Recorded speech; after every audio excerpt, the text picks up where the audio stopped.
ಎಲ್ರಿಗೂ ನಮಸ್ಕಾರ. ಹೇಗಿದ್ದೀರಾ? ಚೆನ್ನಾಗಿದ್ದೀರಾ ಅಂತ ಭಾವಿಸ್ತಾ ಇವತ್ತಿನ ವಿಡಿಯೋವನ್ನು ಶುರು ಮಾಡ್ತಾ ಇದ್ದೇನೆ. ಇವತ್ತು ನಮ್ದೊಂದು ಕಾರ್ಯಕ್ರಮದ ನಿಮಿತ್ತ ಆ ಕುಣಿಗಲ್ ಕಡೆ ಪ್ರಯಾಣವನ್ನು ನಾನು ನನ್ನ ಸ್ನೇಹಿತರು ಬೆಳೆಸ್ತಾ ಇದ್ದೀವಿ. ಅಲ್ಲಿ ಒಂದು ಸುಂದರವಾದ ಒಂದು ನೀರಿನ ವ್ಯವಸ್ಥೆ ಎಷ್ಟು ಅತ್ಯದ್ಭುತವಾಗಿ ಒಂದು ವಾತಾವರಣವನ್ನು ಕ್ರಿಯೇಟ್ ಮಾಡಿದೆ ಅನ್ನೋದನ್ನು ಇವತ್ತು ನಾನು ನಿಮಗೆ ನೋಡಿಸ್ತಾ ಇದ್ದೀನಿ.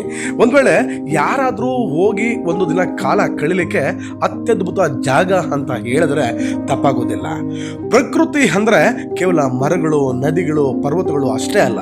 ಅದು ನಮ್ಮ ಉಸಿರಿನ ಮೂಲ, ಜೀವನದ ಸೌಂದರ್ಯ, ಹಕ್ಕಿಗಳ ಚಿಲಿಪಿಲಿ, ಹಸಿರಿನ ಗಾಂಗಾಳಿ, ಮಳೆಯ ಹನಿ, ಇವೆಲ್ಲ ನಮ್ಮ ಮನಸ್ಸಿಗೆ ಶಾಂತಿ ನೀಡುವ ಪ್ರಕೃತಿಯ ಉಡುಗೊರೆಗಳು. ಪ್ರಕೃತಿಯನ್ನ ಕಾಪಾಡಿದ್ರೆ ನಮ್ಮ ಮುಂದಿನ ಪೀಳಿಗೆಗೆ ಸ್ವಚ್ಛವಾದ ಗಾಳಿ, ಶುದ್ಧವಾದ ನೀರು, ಹಸಿರಿನ ನೆಲೆ ದೊರೆಯುತ್ತೆ. ಸಣ್ಣ ಪ್ರಯತ್ನಗಳೇ ದೊಡ್ಡ ಬದಲಾವಣೆಗೆ ಕಾರಣ.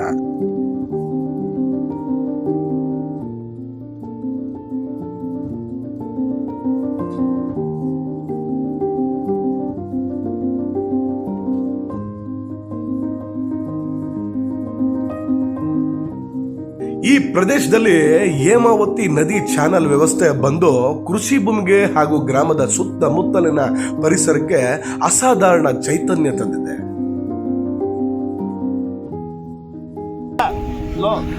ಅದು ಇಲ್ಲ, ಏನ್ ಗೊತ್ತಾ, ಇದು ನಾವು ಎಷ್ಟು ಮಿಡ್ಲ್ ಸ್ಕೂಲ್ ಅಲ್ಲ ಮಗ, ಮಿಡ್ಲ್ ಸ್ಕೂಲಲ್ಲಿ ನಾವು ಇದನ್ನು ನೋಡ್ತಿದ್ವಿ. ನಮ್ಮೂರ ನಿಜವಾಗ್ಲು ಬೇಸಿಗೆ ಕಾಲ ನಮ್ಗೆ ಗೊತ್ತಾಗ್ತಾ ಇರಲಿಲ್ಲ. ಅಂದ್ರು ಬೇಸಿಗೆ ಕಾಲದಲ್ಲೂ ಸಹ, ಬೇಸಿಗೆ ಕಾಲದಲ್ಲಿ ನಾವು ಆಟ ಆಡ್ತಾ ಇದ್ವಿ. ಸಮ್ಮರ್ ಬಂದ್ರೆ ಎನಿ ಟೈಮ್ ನೀರೇ ನಮ್ಮೂರಾಗ. ನಾವು ನೀರು ಖಾಲಿ ಆಗಿರೋದೇ ನೋಡ್ತಾ ಇರಲಿಲ್ಲ. ಏಟಿಗೆ ರಜಾ ಬಂದ್ರೆ, ಭಾನುವಾರ ಬಂದ್ರೆ ನಮ್ದು ನೀರಾಗೆ ಕೆಲಸ. ಈಗ ನಾವು ಕುಣಿಗಲ್, ಅದು ಯಾವ್ದು ಏನ್ ಊರ ಹೆಸರು? ಊರ ಹೆಸರು ಗೊತ್ತಿಲ್ಲ ನಾವು, ಊರ ಹೆಸರು ಗೊತ್ತಿಲ್ಲ. ಇದ್ರ ಬಗ್ಗೆ ಎಕ್ಸ್ಪ್ಲೇನ್ ಮಾಡ್ತಿರೋದು. ನಾಗಭೂಷಣ ಅಲ್ಲ, ಏನಪ್ಪ ಅವ್ರ ಎಮ್ ಎಲ್ ಎ ಹೆಸರು? ರವೀಂದ್ರ ಅಲ್ಲ,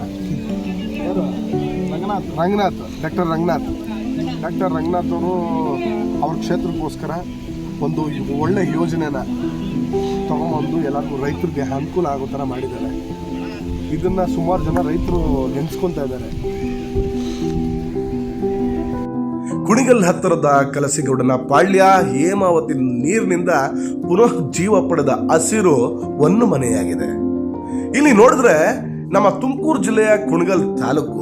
ಇದು ಕಲಸಿಗೌಡನ ಪಾಳ್ಯ, ಕನ್ನಗುಣಿ, ಗೊಲರಟ್ಟಿ, ಮೇಗಳಪಾಳ್ಯ, ಹೊನ್ನಗಿರಿಯನ್ನ ಪಾಳ್ಯ, ಈ ಎಲ್ಲ ಗ್ರಾಮಗಳನ್ನ ಸೇರಿಸಿಕೊಂಡು ಇರುವ ಹಸಿರ ನೆಲ.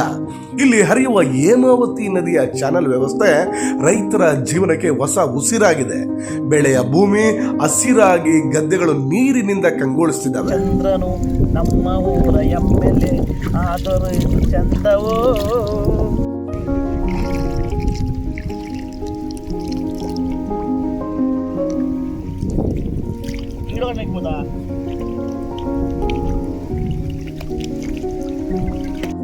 ಅದೇ ರೀತಿ ಉಡುಮೂಡಿ ಶ್ರೀ ಬೆಟ್ಟದ ರಂಗನಾಥ ಸ್ವಾಮಿ ದೇವಸ್ಥಾನ ಈ ಪ್ರದೇಶಕ್ಕೆ ಆಧ್ಯಾತ್ಮಿಕ ಶಾಂತಿಯನ್ನ ಕೊಡುವಂತಿದೆ.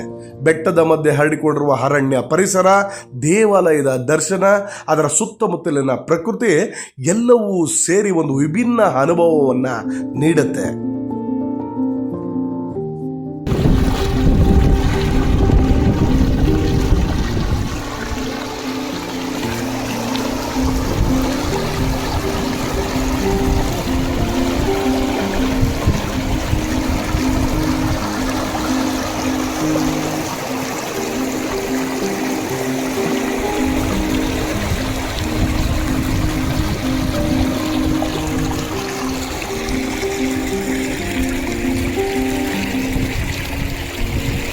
ಹೇಮಾವತಿ ಚಾನೆಲ್ ಮೂಲಕ ಬಂದಿರುವ ನೀರಿನಿಂದ ಇಲ್ಲಿ ಕೆರೆಗಳು, ಹೊಲಗಳು, ಗ್ರಾಮಗಳು ಜೀವಂತವಾಗಿದ್ದಾವೆ.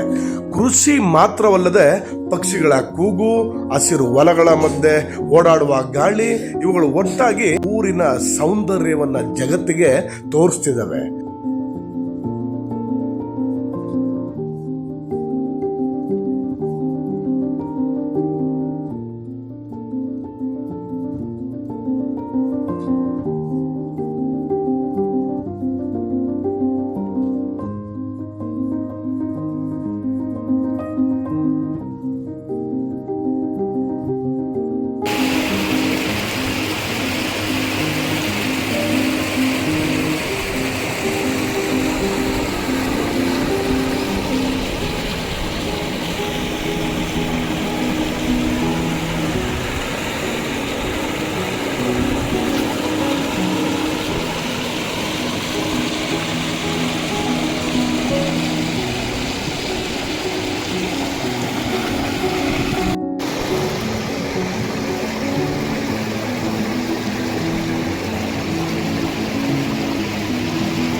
ಈ ಪ್ರಕೃತಿ ಮುಂದೆ ಮನುಷ್ಯ ಏನಿಲ್ಲ.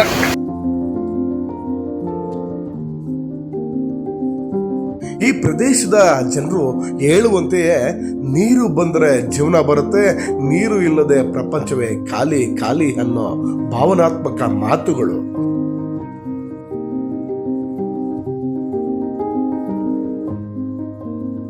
ಇಂದು ಹೇಮಾವತಿ ನೀರು ಇವುಗಳು ಹೊಲಗಳಲ್ಲಿ ಹರಿದು ರೈತರ ಮುಖದಲ್ಲಿ ಮಂದಹಾಸ ತಂದಿದೆ.